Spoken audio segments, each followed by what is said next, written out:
Hola, hola, qué maravilla poderle saludar. Hola para María, ¿cómo te va? Este milagrazo. Buenas Uy, vea. noches, ¿cómo estás?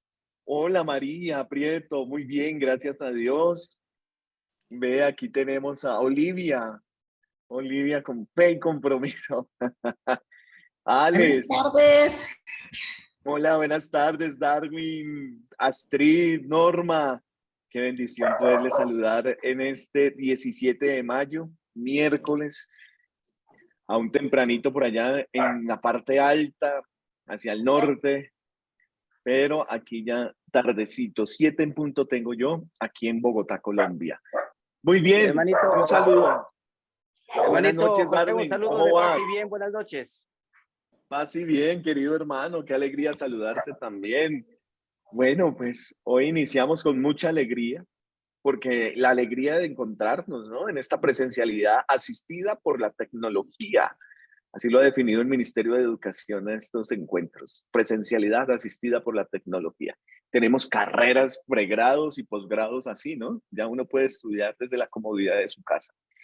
Siempre y cuando, pues, tenga la cámara encendida y la participación y haga las tareas. Pero aquí lo que también procuramos es un encuentro en el Señor. Cuando nos congregamos y hablamos del Señor, obviamente el Señor está con nosotros y por eso estamos alegres. Gracias, Alex. Muy bien. Les voy a... Hola, Carmen, Norma, espero que estés bien de la voz. Estamos bien, muchas gracias. Bueno, qué bueno. Ese Nokia 4.2 ya sé que es de Carmen.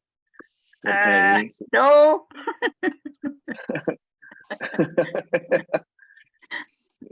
Bueno, bien. Qué bueno reconocernos. Bueno, no estos dos soy minuticos. Nokia 4.2, no soy. Ah, no. Ah, bueno, No. sonó a la par que tú saludaste también. Qué bien, Vea, qué bien. entonces silenciémoslo por ahora. Bueno, viene, entonces, cuando uno hace ejercicios espirituales, sí, que ojalá ustedes tengan la posibilidad de hacerlo, por favor, investigar dónde hacer ejercicios espirituales cerca a su país, a su ciudad, su municipio, porque eso tiene que ir acompañado de encuentros con el Señor. Esto no puede ser únicamente encontrarnos semanalmente una horita y desde ahí querer ya eh, aprender, comprender o saborear esto. La vida sacramental tiene que ir unida de la mano, sobre todo la Eucaristía, y procurar retiros, que yo pueda retirarme. Ah, mire, Martín Martínez es Nokia 4.2. Hola, Martín. Qué bueno. Bien, entonces, cuando uno hace toda la primera semana del principio y fundamento, que es Cristo, que el hombre está llamado a alabar, a reverenciar y a servir al Señor, dice San Ignacio de Loyola. En la cuarta semana, en la última semana, encontramos la contemplación para alcanzar amor. ¿Qué es lo que yo les voy a proponer por medio de, como oración inicial? Y nos vamos pues a valer de un pequeño videito que es un poco antiguo, pero yo me acuerdo que cuando hacía ejercicios espirituales de mes, que es totalmente en silencio, 30 días, uno en silencio, encerradito, un mes completo, nos ponían este video y pues uno ya se sentía como muy motivado, porque en la naturaleza, en la obra de la creación, no encuentra esa contemplación para encontrar el amor. Y desde ahí vamos a partir con nuestro tema de hoy, que es el magisterio, ¿cierto? Estamos dentro del módulo del magisterio de la iglesia, que nos muestra también esos contenidos riquísimos de la sagrada tradición, sobre todo de los santos, de las santas, para alcanzar amor. Entonces, pues venga, vamos. Y aquí. Bueno, muy bien, muy bien. ¿Cómo nos fue con con esa parte de los ejercicios espirituales sobre contemplar para alcanzar amor? Allí hay una oración que hacemos todos en los ejercicios, en que se le propone a todo cristiano en su vida cotidiana, en las noches, que les voy a invitar para que la repitan después de mí. Tomad, Señor, y recibid toda mi voluntad, mi memoria, mi entendimiento, todo mi haber y mi poseer. Tú me lo diste. A ti, Señor, lo torno. Dame tu amor y tu gracia, que eso me basta. Amén. Gloria al Padre, y al Hijo, y al Espíritu Santo, como era en el principio, ahora y siempre, por los siglos de los siglos. Amén. En nombre del Padre, del Hijo y del Espíritu Santo. Bueno, muy bien, un momentico de espiritualidad, pues no cae mal dentro de este hacer con el Señor, porque también significa que debemos contemplar y llevarlo a contemplar. Hemos estado hablando sobre los ejercicios, este ejercicio eh, del magisterio de la iglesia. Y hemos definido el magisterio, perdón que aquí se ve un poco diferente en la pantalla, la tenía achicada. Hemos estado hablando de este magisterio como aquel que nos ayuda a sostener con el cuidado toda la sagrada tradición, pero también a darla a conocer. Entonces, educar y custodiar la sagrada tradición, la fe, fundamentada en la Sagrada Escritura, que en la Sagrada Escritura encontramos pues toda la revelación. Entonces, si nos damos cuenta en la teología, estamos hablando del magisterio eclesiástico en cuanto a la revelación de Dios en la Sagrada Escritura, que ha sido acompañada a lo largo de la tradición. Hasta ahí vamos bien. Esta presentación se las voy a hacer llegar por el grupo de WhatsApp. Bien. Entonces, miremos, como decíamos la semana pasada también, voy a tratar de ser pues, algo literal en este momento para poder llegar un poco más a ustedes. Y si tienen alguna duda, alguna pregunta con respecto al texto, ustedes me pueden decir, quizás no soy muy experto, pero en comunidad lo podremos solucionar. Entonces, hay dos clases de magisterio. En este ejercicio del magisterio en la iglesia tenemos dos clases. El primero, el magisterio extraordinario, y segundo, el magisterio ordinario. Decíamos con este extraordinario que es solemne, ¿cierto? Que goza de un alto grado como de divinidad, porque es el que ejercen, por ejemplo, en comunidad eclesial. La máxima expresión de comunidad eclesial que nos muestra la jerarquía de la iglesia es un concilio. Recuerde que la jerarquía de la iglesia no es esa jerarquía que manda, ¿no? Que lidera, porque nosotros no somos una democracia. La iglesia no es democrática. La jerarquía se supone, no se supone, se vive en el amor. El que tiene un alto ministerio es el que más ama, como Jesucristo nuestro Señor. Por eso el Papa, los obispos, porque más aman, están allí. Y ellos, quienes más aman, pues en su ejercicio de comunidad eclesial, de unirse, se hacen como un magisterio extraordinario. O por el Papa cuando define también es cátedra una doctrina de fe. Ya lo vamos a ver. Y esa es cátedra nos va a ayudar muchísimo porque es cuando él está fuera de su cátedra. Recordemos que la cátedra para un obispo es donde se enseña. La cátedra es como la silla o es la sede en la que los presbíteros enseñan en las parroquias. Entonces, ¿se han visto esa silla que está al lado del altar? Pues no se llama silla, se llama sede. Cuando es de un obispo en una catedral, esta se llama cátedra. Cuando él enseña, es cátedra, es decir, que lo hace no con el colegio episcopal, sino porque ha sentido también la fuerza del Espíritu Santo, porque él es el vicario de Cristo, porque goza del ministerio petrino. Entonces, pues se da una exclamación solemne o una exclamación del magisterio extraordinario por medio del Papa. Entonces, decimos en este magisterio extraordinario que definir una doctrina supone formular solemnemente un juicio, ¿sí? Recordemos que en la construcción de lo que nosotros creemos, en eh, el dogma es un juicio que ejerce eh, una forma de ver la realidad de Dios en nosotros, ¿sí? Un juicio que nace a partir de unos axiomas o de unos fundamentos para poder decirnos algo a nuestra realidad. Entonces, esta doctrina supone definir un juicio que vincula a toda la iglesia y que debe ser aceptado por los fieles como parte de la revelación. Aquí estamos en la teología dogmática o los dogmas de fe. Los dogmas de fe. No sé de cuál te acuerdes ahorita, pero hay dogmas de fe.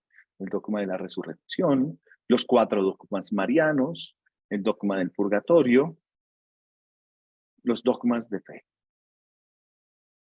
Y que deben ser aceptados por los fieles como parte de la revelación. Es decir, que en ese ejercicio de comprender un dogma, pues encontramos que comprendemos aún más la revelación y por eso se instituye un dogma. No porque diga algo contrario, sino porque nos va a ayudar a comprender mucho más ese misterio de Dios. La ley canónica establece que ninguna doctrina debe considerarse como definida a no ser que haya sido objeto de una definición expresa y pública. Por ejemplo, el dogma de María, se quiere desde el Sensus Fidei, desde el pueblo, se quiere implementar que María es corredentora, ¿cierto? Esa corredención de María. Para algunos sí, para otros no. Sin embargo, la iglesia no se ha manifestado. Y por eso este canon 749, parágrafo 3 del Código de Derecho Canónico, nos habla que esa doctrina ha de considerarse como definida a no ser que haya sido objeto de una definición expresa y pública. Entonces, no podemos decir que el dogma de María Corredentora tiene que ser válido porque nosotros le creemos. No, porque ya se está viendo que tiene que ser definida por el magisterio extraordinario. Perfecto. También encontramos que tenemos un dogma que se llama la infabilidad del Papa, ¿cierto? Que el Papa no se equivoca. La infabilidad y la asistencia del Espíritu Santo. Por eso hay infabilidad. Pero, claro, podemos basarnos en la historia.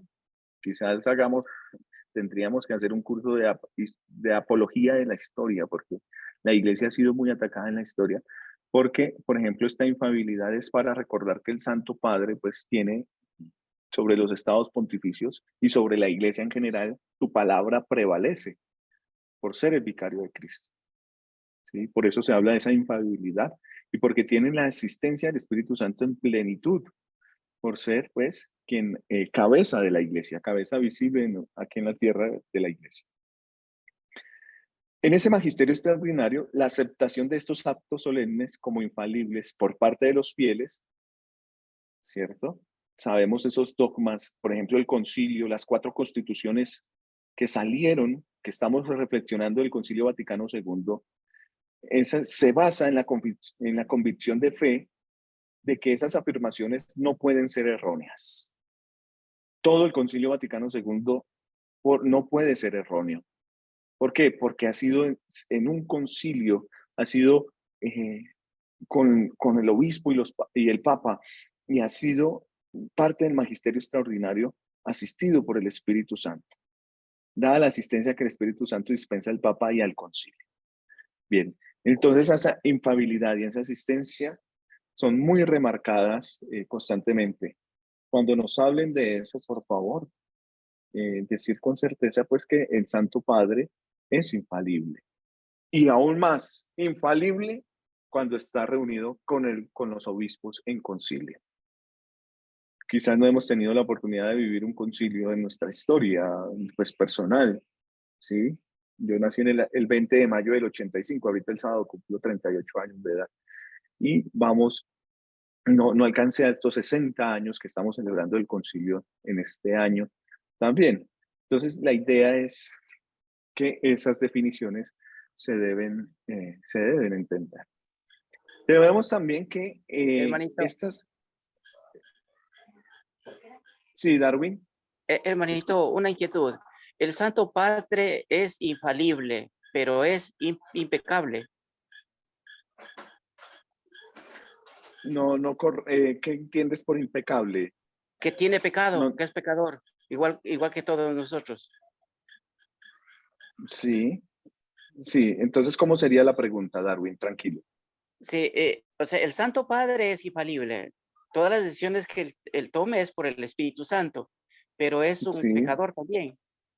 sí, Listo. sí. Esa era mi inquietud, hermanito José. Bueno, muchas gracias, Darwin. Sí, recordemos que la infalibilidad papal se da en cuanto él es bueno, no discutimos pues quién esté allí, sino que se da por la asistencia del Espíritu Santo en ese ministerio, en ese ministerio. Pues obviamente a partir del pecado, pues sobreabunda la gracia. Y no significa pues que esté llamado a ser pecador, sino antes bien a manifestar pues el amor y la misericordia de Dios en todas sus acciones y sus palabras.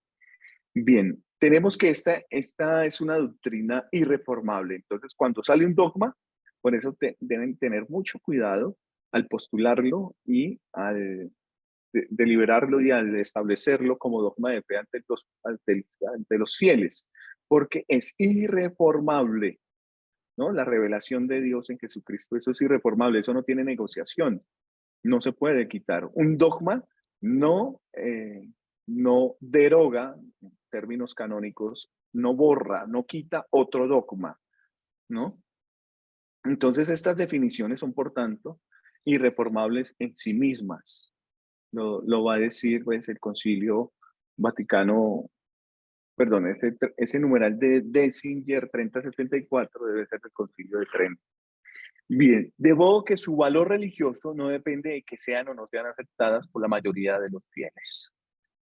¿Sí? Entonces yo no estoy de acuerdo con el Concilio Vaticano II, entonces eso no existe y voy a predicar eso. No, eso es una definición irreformable en sí misma. Por eso, pues, a estos concilios o a estas definiciones dogmáticas, pues, han habido cismas o personas cismáticas que se han salido de la iglesia, ¿no? Para las definiciones del Concilio Vaticano I, los veterocatólicos, tenemos muchos de esos.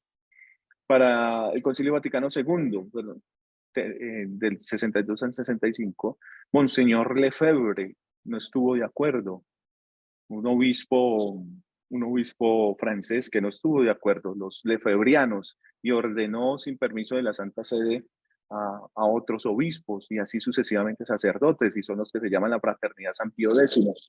Ellos no comulgaron con el espíritu del Concilio Vaticano II. Entonces, no comulgar con el Concilio Vaticano II pues es parte como de un cisma y no acoger estas definiciones que se hacen por parte del magisterio extraordinario. Continúa ahí en el segundo párrafo que las definiciones papales se basan en la fe de la Iglesia. Claro, en el sensu fidei, en lo que nosotros estamos recibiendo también como don del Espíritu Santo. El Papa no posee una fuente independiente de revelación. No es que se le revele a él de una manera especial la forma de gobernar la Iglesia, ¿no? Por eso debe consultar constantemente. Y puede definir como dogma de fe solamente lo que se contiene en el depósito revelado. Tiene en cuenta, por tanto, la creencia de los fieles, aunque no necesita el consenso previo de los obispos y de los fieles todos para proceder a una definición dogmática. Por eso lo puede hacer ex cátedra. Ex cátedra. Muy bien. Continuemos. Ahora hablemos del magisterio ordinario. Como ya lo habíamos visto, es un recorrido rápido, pero también cimentado en este ejercicio, que es normalmente el magisterio ordinario es una actividad del Papa y los obispos que están en comunión con él. Y esa actividad magisterial más frecuente del Papa y de los obispos es ordinaria. Entonces, hay algunos documentos, como por ejemplo las exhortaciones apostólicas, que son comentadas, son hechas de manera sinodal. Ahorita en el Sínodo de la Sinodalidad seguramente va a salir una exhortación apostólica sobre la sinodalidad, con referencia a todo lo que se reflexionó en estos aspectos. Los mismos mensajes que saca el Papa, ¿cierto? Recordamos ahorita el mensaje para las comunicaciones sociales y diferentes mensajes que siempre el Papa está sacando. Entonces, este código de derecho que nos va a regalar San Juan Pablo II, que va a derogar, va a quitar el Pío Benedictino de 1817, en la historia de la Iglesia pues hemos tenido dos códigos, ¿no? El que hizo el Papa Pío, el código Pío Benedictino, con el Papa Benedicto, y este que San Juan Pablo II, con base en el Concilio Vaticano II, nos da en 1983. ¿Qué es el código? Pues es las definiciones que allí se dieron en el concilio puestas en normas. Y se refiere en este código al magisterio episcopal con las siguientes palabras, en el canon 753, citando la Constitución sobre la Iglesia Lumen Gentium en el numeral 25. Los obispos que se hallan en comunión con la cabeza y los miembros del colegio, tanto individualmente como reunidos en conferencias episcopales o en concilios particulares, aunque no son infalibles en su enseñanza, son doctores y maestros auténticos de los fieles encomendados a su cuidado. Entonces aquí tenemos un magisterio ordinario. ¿Qué es magisterio ordinario? Por ejemplo, el ordinario, ¿quién es en la diócesis? Le doy una galleta, un premio a quien me diga quién es el ordinario de la diócesis. ¿Verdad? ¿El obispo? El obispo, el ordinario de la diócesis, el obispo es ordinario por esto mismo, porque va ordenando monseñor, va ordenando la diócesis y tiene sus obispos auxiliares quizás. Entonces, él tiene la capacidad de pastorear, ¿cierto? Por eso el báculo para pastorear. Tiene la capacidad de gobernar, ¿sí? De gobernar. Por eso tiene el anillo del pescado, el anillo. Y tiene la capacidad de enseñar, ¿no? La mitra, de enseñar. Por eso él va a ser también el que podrá legislar en algunas cosas con la iglesia particular. La iglesia particular es cada diócesis, que la reunión de esas iglesias particulares van a ser las iglesias universales, la iglesia universal, perdón. Entonces, usted está situado en este momento en una iglesia particular. Está en un territorio que tiene un párroco y ese párroco le debe obediencia al obispo, que va a ser el ordinario del lugar.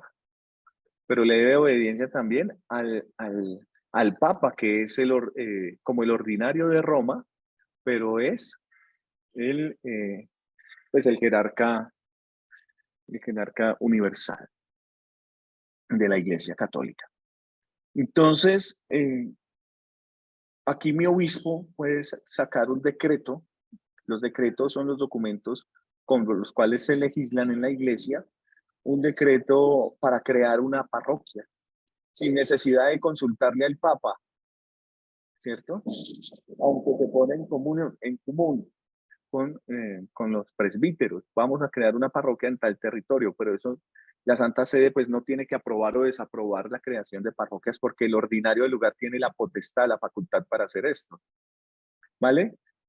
Por eso también en cuanto a la enseñanza, pues salen unos documentos que son magisteriales, pero hay que abajarlos. Una cosa es el catecismo de la Iglesia Católica, ¿sí? Pero otra cosa es el catecismo de la Iglesia Católica en Houston, o aquí en Bogotá, o aquí en la evangelización con los pobres y los necesitados de Latinoamérica. ¿Cómo adapto ese catecismo de la Iglesia Católica con referencia a mi propio contexto? Y es un llamado entonces constante a que esas enseñanzas que tienen fundamento en las enseñanzas del Santo Padre, que son emitidas por la Santa Sede, pues sean aterrizadas a nuestros contextos.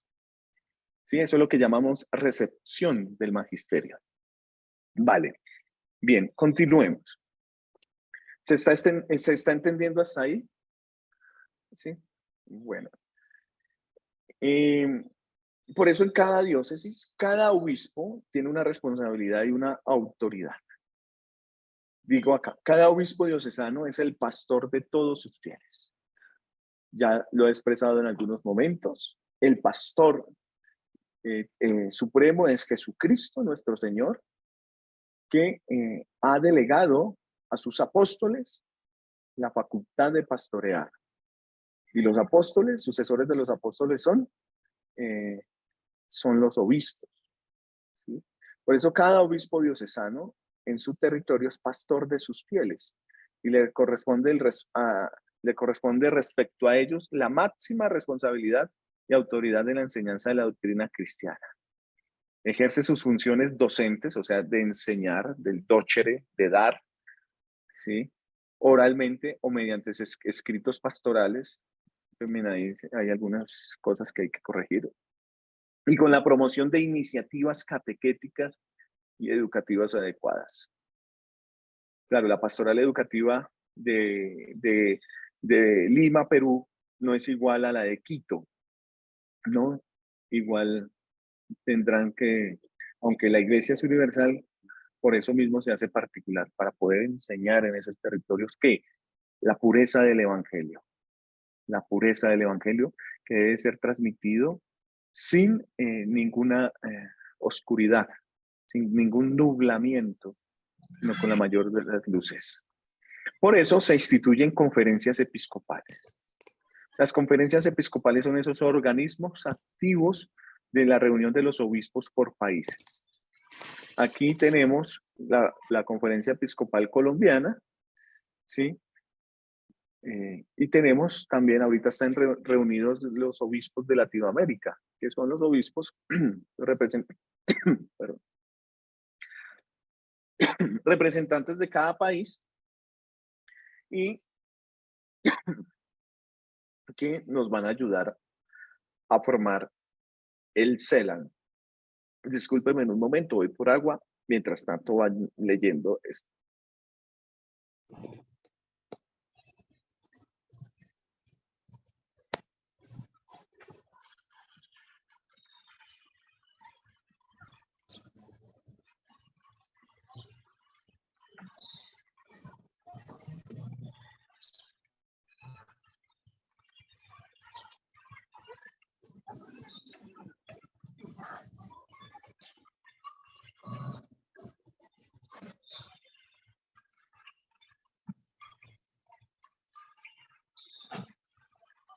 Bien, y las conferencias episcopales, entonces, aquí en Latinoamérica, hacen que sea posible el CELAN, la Conferencia Episcopal Latinoamericana. Bien, que de hecho están reunidos en este momento, están congregados y ya definieron hasta el 2027, creo, definieron quién va a ser el presidente, quién va a ser el ecónomo, cuáles obispos van a ayudar pues al CELAN, que tiene sede aquí en Bogotá. Toda la Conferencia Episcopal Latinoamericana tiene sede aquí en Bogotá, Colombia. Entonces, sin perjuicio de la responsabilidad personal que compete a cada uno en sus diócesis, los obispos suelen ejercer su función de enseñar reunidos en las conferencias episcopales. Se llaman, cuando se reúnen, generalmente se reúnen una vez al semestre, se llaman asambleas plenarias del episcopado. ¿Sí? En esas asambleas, ellos, dice aquí que son corporaciones permanentes. La conferencia episcopal es una corporación permanente, constante, no, es decir, no solamente cuando se reúnen los obispos, sino que siempre está funcionando formadas por todos los obispos de un país o territorio. Las conferencias episcopales han publicado durante los últimos años numerosas cartas pastorales y declaraciones de naturaleza doctrinal. Bien, no confundir, por favor, no confundir conferencias episcopales con conferencias del episcopado latinoamericano. Sí, porque el CELAN sí organiza unas determinaciones que son como sínodos o como pequeños concilios en el territorio. Entonces, en Latinoamérica se han hecho, discúlpenme, la última que se celebró fue Aparecida, ¿cierto? En Brasil, una conferencia del episcopado latinoamericano en donde salió el documento Aparecida y nos invita a ser discípulos y misioneros de Cristo. Bien, es diferente a estas corporaciones permanentes que funcionan en cada país. No sé, en México pues estará la Conferencia Episcopal Mexicana, en Perú la Conferencia Episcopal Peruana, ¿sí? Que es la reunión de los obispos, pero que es permanente. Tiene pues un presidente y un secretario que están hablando constantemente en torno a las situaciones del país, la política, la sociedad, cómo van a enfrentar esas difíciles realidades que se viven en cada país. Tenemos el Sínodo de los Obispos, que es lo que hemos estado hablando, que está definido como una asamblea de obispos escogidos entre las diversas regiones del mundo, ¿sí? Que se reúnen en determinadas ocasiones para fomentar la unión estrecha entre el romano pontífice, el Papa, y los obispos, ayudar al Papa con sus consejos para la integridad y mejora de la fe y costumbres y la conservación y fortalecimiento de la disciplina eclesiástica, y estudiar las cuestiones que se refieren a la acción de la Iglesia en el mundo. Del Código de Derecho Canónico, el Canon 342. Los sínodos de los obispos. Estamos dentro de un sínodo de los obispos, ¿no? En la actualidad, el sínodo de la sinodalidad, ¿sí? 2021-2024. Ese sínodo de obispos escogidos por el Papa en Roma se van a encontrar en el año 2024 para reflexionar todo esto que han estado escuchando durante este tiempo. Estamos en la fase continental, o sea, cada continente está sacando sus reflexiones para enviarlas a la Secretaría del Sínodo. Allí de una vez en la Secretaría del Sínodo tenga el compendio de todo el mundo, va a sacar un documento, que va a ser el documento mártir, el documento a presentarle a los obispos reunidos con el Papa para determinar qué es lo que está queriendo la Iglesia en estos tiempos, a nivel universal. Perfecto. María Elsie, levantaste la mano. Buenas noches, muchas gracias. Hola. Bueno, no sé si de pronto yo entré un poquito tarde hoy, no sé si de pronto ya José haya hablado de estos temas, haya aclarado estos términos, pero sí quisiera que me ayudaras. ¿Por qué a los obispos o a los monseñores se les dice episcopo o episcopado? Sí, los episcopos es un término griego que significa pues el administrador, ¿no? Está en la Ok. Sagrada Escritura. El episcopado Ok. es el colegio episcopal. Entonces el episcopado Ya. es la plenitud del orden sacerdotal. Ok. Mientras el presbítero o el presbiterado son aquellos que son ordenados como sacerdotes para ayudar al episcopo, al obispo. Bien. Ok. Bueno, esa es una, qué pena. Ujú. Otra, ¿por qué cuando se va a nombrar al obispo, o sea, se le dirige o se le da el no, ¿cómo decir? Me refiero a un obispo, le doy el título de monseñor. ¿Qué significa eso de monseñor? Bueno, es una forma diplomática de dirigirnos que se ha institucionalizado dentro de la iglesia para aquellos obispos. Se les decía monseñor, ya te doy la etimología de la palabra, no la tengo clara en este momento, Ok. pero si alguien la tiene, pues no las puede compartir. Pero ante el Papa Francisco quita el título de monseñarato a algunos sacerdotes que no son obispos, ¿sí? Mm, Porque eso se convirtió en una carrera eclesiástica. Entonces, claro, aquí entre nosotros, no sé si hay algún sacerdote entre nosotros, pero uno no quiere ser obispo, pero muy adentro sí lo quiere ser. ¿Por qué? Porque maneja cierto poder en la iglesia. Y esto, cuando no es con el amor, pues se convierte en un movimiento o una carrera política, una profesión. Ah, ya. Entonces, yo puedo trabajar con el obispo. Siendo sacerdote, puedo trabajar con el obispo y puedo ser vicario general de una diócesis. ¿Qué quiere Sí. decir? Que cuando el obispo no está, entonces el padrecito, que no es obispo, lo reemplaza. Sí.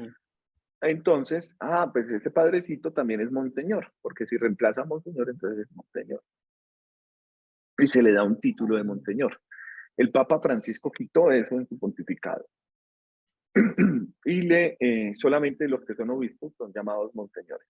Ahora, dentro de esa estructura comunión y participación de la iglesia en la actualidad, pues, pues es una forma de decirlo, como por ejemplo, al que es obispo se le dice excelencia o excelentísimo, que es una forma diplomática, porque los Ya. obispos son como los príncipes de la iglesia dentro de una eclesiología de cristiandad. Cuando veamos eclesiología de cristiandad, cuando la iglesia se une con el Estado, los obispos van a ser como príncipes, ¿cierto? Dentro de ese sistema feudal que se tenía. ¿Quién es el monseñor? Pues el que va liderando todo el sistema feudal, el feudal, el señor feudo es el monseñor, que se le da el título también al obispo porque es equiparable eclesiásticamente a esa parte civil en la Edad Media. Entonces, esto va a llevar a que el obispo, pues le digamos monseñor, pero perdí el hilo, disculpen. Sí, sí, porque estaba hablando del feudalismo. Sin Sí. embargo, le decimos monseñor, excelencia monseñor, y dentro de los obispos están los cardenales, ¿cierto? Que son algunos elegidos, el colegio cardenalicio, que es de entre los cuales sale el Papa, a esos cardenales que tienen una vestidura ya no púrpura, sino de color roja, ¿sí? Se les llama eminentísimos, Mm, eminentísimos monseñores. Y a los ya. purpurados se les llama excelentísimos monseñores. Bien, pero esto es una forma muy diplomática de tratarse dentro de la iglesia, que aparta mucho al pueblo fiel. Y por eso monseñor es la manera más sencilla Sí. para referirse pues a una persona que tiene la dignidad del episcopado. Bien, espero, Ok. si no, pues alguien nos colabora. Vale, gracias, José, María Elsa. ahí está bien, muchas gracias. Y ya la última, la última. Eh, Ujú. Tú decías del sínodo de los obispos, ¿no? Hacías referencia a eso. Sí, No sé si de pronto yo tenga mal lo que entiendo por sínodo. Yo entiendo por sínodo que es como la reunión de representantes de varias creencias, ¿no? ¿O estoy mal? esta palabra ha tenido, pues ha mutado en sus respuestas. Recuerda, en Ah, la ya. historia de la humanidad la pregunta siempre será la misma, la pregunta permanece y la respuesta Sí. varía según los tiempos. Anteriormente a un concilio se le llamaba sínodo. Estoy hablando de los años 100 hasta el año 400. Aún los Mm, concilios se le llamaban sínodos, ¿sí? sí. Pero ya después comenzó a llamársele otra vez concilios. ¿Por qué? Pues por Ah, movimientos políticos y porque también las palabras van teniendo un significado diferente a lo largo de la historia. Por eso la RAE nos habla no de significados, sino de accesiones. Diferentes ya. respuestas de una palabra a lo largo de la historia. 1, 2, 3, 4 accesiones en los diccionarios, ¿vale? Un Ok. diccionario no nos da el significado de una palabra, sino nos da una accesión según la historia en la que se pregunta. Bien, entonces, el sínodo en la actualidad, ¿qué significa? Caminar juntos. Y es una espiritualidad. La iglesia es sinodal, que es lo que el Papa Francisco quiere ahorita en la actualidad. Por lo tanto, el sínodo, ¿qué es? Pues caminar juntos, los obispos caminan juntos con la iglesia, con los fieles, para reflexionar, pues lo que digo aquí, mejoras de la fe y costumbres, y la conservación de la disciplina eclesiástica. Y estudiar esas cuestiones que se refieren a la acción, a la pastoral de la iglesia hacia el mundo. Entonces, sínodo únicamente no es reunión, sino que es una espiritualidad. Ahora, como espiritualidad, pues obviamente es ecuménica.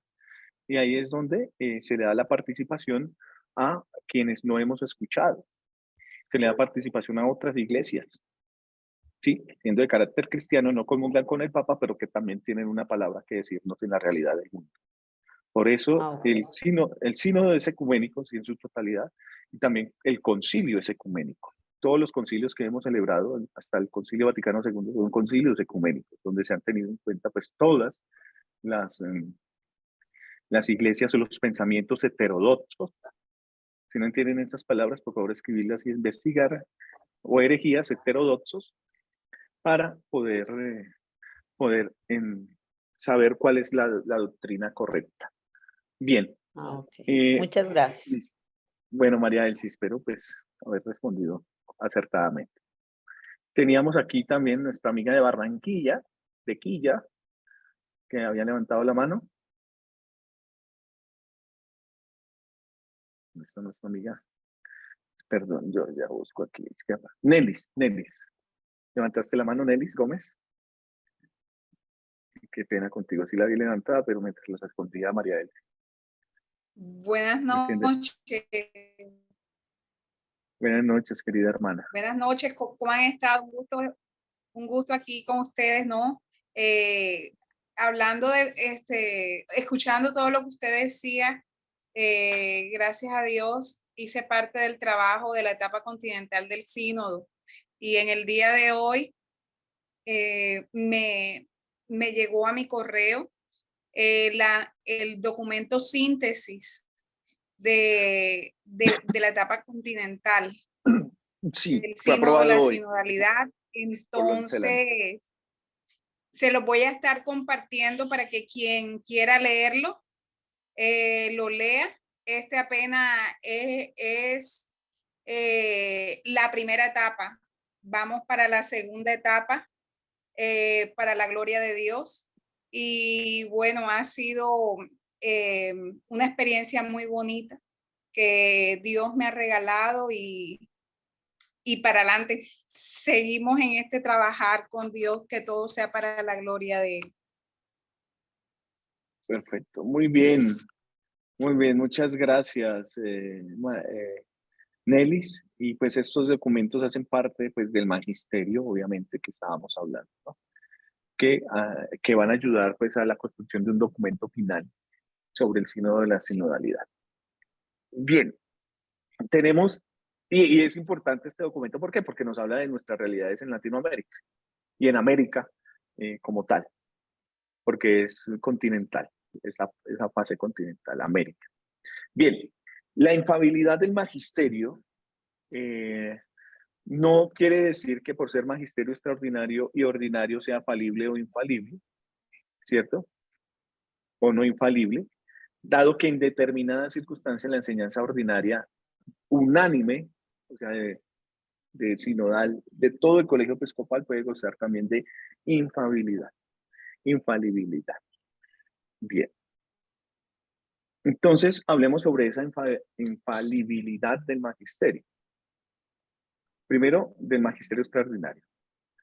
Goza del carisma de la infalibilidad. Claro, ya en sí, en su misma esencia es infalible. Es decir, que no se puede refutar. Es decir, que siempre va a permanecer. ¿Sí? En toda esa enseñanza solemne de la Iglesia, en el concilio, en las formulaciones, es cátedra del Papa, no hay error posible en materia de fe. No lo puede hablar, y eso lo creemos. Ahora, la infalibilidad en el magisterio ordinario, como ya lo decíamos, aunque tanto el Papa como los obispos individuales no hablan infaliblemente, ¿cierto? Mi obispo no habla infaliblemente en el ejercicio ordinario de su función docente. Existen, sin embargo, condiciones bajo las que el magisterio ordinario del colegio episcopal puede gozar del carisma de la infalibilidad. Sí, entonces, ¿cuáles son? según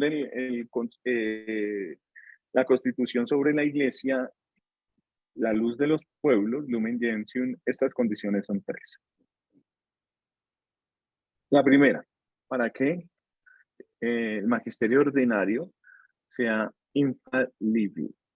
Primero, que los obispos mantengan el vínculo de unidad entre sí y con el romano pontífice. Un obispo tiene que estar en comunión con el Papa Francisco en este momento. Si hay algún obispo, alguna diócesis que hable mal del Papa Francisco, que no lo quiera o que diga que ahí se debe vacante, que ese no es el Papa,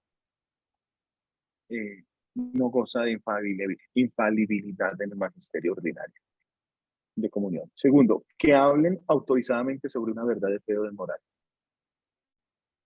¿Y quién los autoriza? Pues precisamente la Congregación para la Doctrina de la Fe. ¿Sí? Y tercero, que convengan todos en un solo punto de vista como el único que deba mantenerse de modo definitivo. ¿Por qué? Porque eso es fruto del Espíritu Santo. Llegar a sincretizar, llegar a sintetizar esas ideas en un único punto de vista.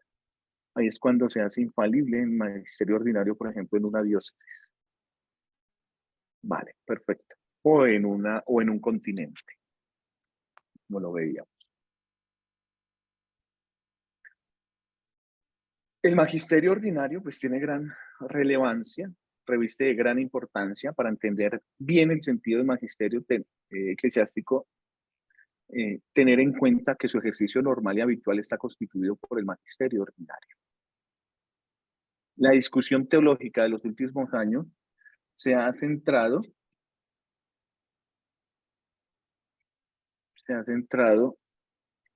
en el magisterio, quedó mal allí, en el magisterio. Se ha centrado en ese magisterio infalible y su alcance. La gran atención concedida a la infalibilidad de las enseñanzas propuestas por el magisterio extraordinario, ya sabemos qué es, ha desembocado a veces en la aceptación tácita, que no se puede ver, de la idea de que solo el magisterio infalible recibe la asistencia del Espíritu Santo. No. Y que solo sus enseñanzas contienen realmente doctrina católica sin mezcla de error. Esta perspectiva ha conducido en ocasiones a una devaluación del magisterio ordinario. Conviene entonces, esa palabra conviene, es muy utilizada en la iglesia, ¿no? Conviene que usted termine este estudio, conviene. Conviene entonces tener en cuenta que el magisterio de la iglesia, tal como lo entiende el Concilio Vaticano II, goza en todo su ejercicio de una asistencia específica del Espíritu Santo. El magisterio en la iglesia es en la iglesia el órgano ministerial del que Dios se vale para mantenerla en la verdad. El hecho de que en la gran mayoría de las ocasiones las declaraciones del magisterio no sean formalmente infalibles no significa que no sean verdaderas. Que eso habla por su propia cuenta ya. Y veamos entonces cómo esto se va manifestando como funciones y competencias de autoridad del magisterio. ¿Cuáles son las funciones? Bueno, veamos las funciones primero del magisterio. Entonces, su misión magisterial no es acuñar nuevas doctrinas, sino ser el portavoz autorizado y fiel de la doctrina de Cristo. Entonces, no hay otra revelación o que aquí se nos apareció la Virgen, aquí en Colombia, en un cuadro de Nuestra Señora del Rosario de Chiquinquirá, y es que esa debe ser entonces ya la única y definitiva advocación que se debe tener en toda la iglesia. No, ya la revelación se viene dando, la revelación sobre todo en Jesucristo, que es hacer la revelación. Entonces no hay nuevas doctrinas. Dice el Concilio Vaticano I, ¿sí? No fue prometido a los sucesores de Pedro el Espíritu Santo para que por la revelación de éste manifestaran una nueva enseñanza, sino para que con su divina asistencia santamente custodiaran y fielmente definieran la revelación transmitida por los apóstoles o depósito de la fe. Dessinger, 1836. ¿Sí? Entonces, para ratificarlo primero. Así como el Espíritu Santo no añade nada nuevo a la predicación y doctrina de Jesús, sino que es enviado para ayudar a su comprensión y asimilación por los cristianos, así también el magisterio no es una actividad innovadora ni independiente de la doctrina evangélica. Gracias, Nelis. Sí, me lo puedes compartir. Gracias. No está por encima de la palabra de Dios, sino a su servicio para enseñar puramente lo transmitido. El magisterio escucha la palabra de Dios y extrae de ella todo lo que propone para ser creído y vivido. Bueno, esto es función del magisterio. Veamos también que es función del magisterio custodiar el depósito de la fe. ¿Sí? Esa función de proteger y custodiar para que a lo largo de la historia de la iglesia no se altere ni se corrompa. Se puede corromper. Cuando hablamos de corromper, quiere hacer que puede perder su esencia, puede perder su mensaje, ¿sí? Se puede desvirtuar, puede caer en el error. Es ante todo una función de testimonio que se hace posible gracias a la función apostólica de los obispos. Esta es la actividad normal del magisterio. Bien, custodiar el depósito de la fe. Tenemos también una función de discernir y juzgar. El magisterio discierne y juzga. Aquí, la tarea de proteger el depósito no debe entenderse como una actividad simplemente pasiva. ¿Sí? Simplemente es como una biblioteca en donde se ponen los documentos, no. Se ejerce sobre un depósito de la fe que posee vida propia y que se desarrolla precisamente bajo la atención vigilante de la iglesia. El magisterio tiene, por lo tanto, que discernir y juzgar acerca de las opiniones, teorías, iniciativas teológicas y demás que tienen que ver con la explicación de la fe y pueden enriquecerla o deformarla. Por eso tiene esa facultad de discernir con el Espíritu Santo y juzgar qué es correcto, qué no es correcto. Tiene esa función de definir doctrinas contenidas en el depósito revelado. Es decir, convertir explícito lo que se halla implícito en la fuente de la revelación. O sea, enseñar, definitivamente. Resulta de necesario ejercicio en determinadas ocasiones, especialmente a causa de las cuestiones, las incertidumbres y los errores que se suscitan en el curso del tiempo.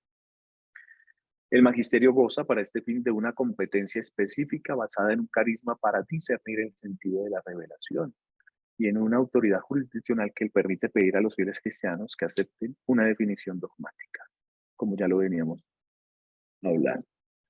Bien, entonces, esas son las funciones del magisterio de la iglesia. Hasta ahí llego con esta breve presentación. Nelly nos ha compartido el link para que podamos acceder al documento. Ahí está desde la página del sínodo. La etapa continental del sínodo de la sinodalidad. Es un documento pues, que podemos leer también. Esa es la primera etapa apenas. Ya vamos a empezar la segunda etapa. Bueno, entonces pues aquí importante pues saber en qué estamos, en qué nos estamos moviendo en temas de iglesia en la actualidad, en la iglesia universal, y cómo nos invitan a las iglesias diocesanas a participar de este mismo espíritu. Bien, pues le damos gloria a Dios en este tema. Seguimos encontrándonos, les comparto estas diapositivas, mañana les llega la grabación. Desde mañana me pierdo por mi cumpleaños, entonces nos encontramos dentro de 8 días. Nos encontramos dentro de 8 días y le damos gracias a Dios porque nos permite reunirnos y reflexionar en torno a esto. Esperamos que esto nos lleve siempre a saber permanecer en la iglesia y a contemplar para encontrar amor. Gracias por todo y por tanto, santa noche. ¡Feliz cumpleaños! Feliz cumpleaños, saludos desde México. Gracias, Alex. Feliz cumpleaños, hermanito. El 20. ¡Feliz cumpleaños! El día de San Bernardino de Siena. Navidad de Siena. Bueno, gracias, eso, franciscano. Gracias, Darwin, por la intervención. Gracias. Que tengan una santa noche. Lili, qué rico que ya llegaste a tu casa. Santa noche, hermanito. Gracias, gracias. Bendecida noche para todos. Bendecida noche. Gracias, Olivia. Gracias, bendecida noche para todos. Chao. Me dio gusto estar con ustedes de nuevo. Bueno, a mí también. ¿Se te extrañó, Juana María? Se me descompuso el teléfono y ahí ando consiguiendo otro y bueno, un relajo, pero gracias a Dios ahí la llevo.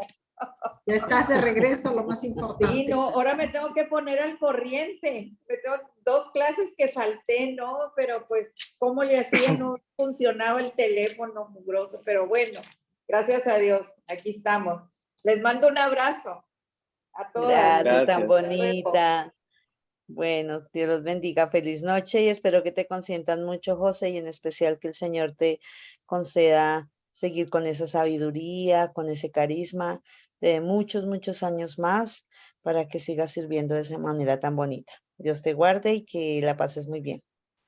Bueno, muchas gracias, María Elsa. Un También. abrazo desde Nosotros México, lo hacemos. José. Ah, bueno, pronto nos veremos. Pronto nos Queremos veremos. pastel. Eso. Gracias, Martín Martínez, por estar ahí presente. Órale. Gracias, güero. Bueno, sí, mañana nos vemos, Norma y Carmen, con la gracia de Dios, o si no, les dejo un pregrabado.